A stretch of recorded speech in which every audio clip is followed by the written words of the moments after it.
দ্বিতীয় যে প্রশ্নটি করেছেন আমাদের বোন, যে তার এক ভাই অসৎ চরিত্রের মেয়ের সাথে তার সম্পর্ক, সে তাকে বিয়ে করার জন্য সে প্রস্তুত এবং কোনোভাবেই পরিবারের কথা শুনছে না এবং পরিবারও তাকে কোনোভাবে বুঝাতে পারছে না। সে খুব বদমেজাজি এবং রাগী।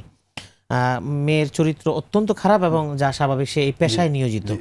তো এখন তার প্রশ্ন হচ্ছে যে আমরা কি করতে পারি, কি করলে আমাদের ভাইকে এই কাজ থেকে রক্ষা করতে পারি বা তাকে একটু হেদায়েতের পথে আনা যায়। না, আপনাদের তেমন কিছু করার নেই। একজন মানুষ বড় হওয়ার পরে আপনারা তাকে হেদায়েত করবেন, এটা আপনাদের দায়িত্ব নয়। প্রথম দায়িত্বেই ভুল হয়ে গেছে। সেটা হলো, যখন সে ছোট ছিল 7 বছর থেকে 17 বছর পর্যন্ত তার আব্বা যদি সাথে করে নামাজে নিয়ে যেতেন, তাকে দিন শেখাতেন, এসব ক্ষেত্রে আশা করা যায় মানুষ এত খারাপ হয় না।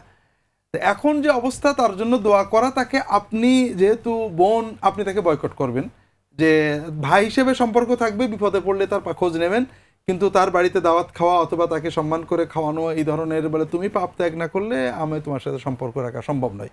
আর পিতামাতার জন্য সন্তানের উপার্জন হালাল, সন্তানের খাদ্য তারা খাবেন। সে অন্যায় করলে তাকে নিষেধ করার চেষ্টা করবেন, তবে বৃদ্ধ বয়সে পিতামাতার তেমন কিছু করার থাকে না, দোয়া করা ছাড়া। এই আর তাকে তার মতো চলতে দেওয়াটাই, এখানে আর কিছু করার থাকে না। তিনি যদি ভালো হতে চান, আমরা তাকে বুদ্ধি দিতে পারি। আপনি অন্য এসে বলছেন আমি আমার 50 বছরের ছেলেকে ভালো করব কি করে, অথবা 40 বছরের ভাইকে ভালো করব কি করে, তো এক্ষেত্রে দোয়া ছাড়া তেমন কিছু নেই। জি, ধন্যবাদ।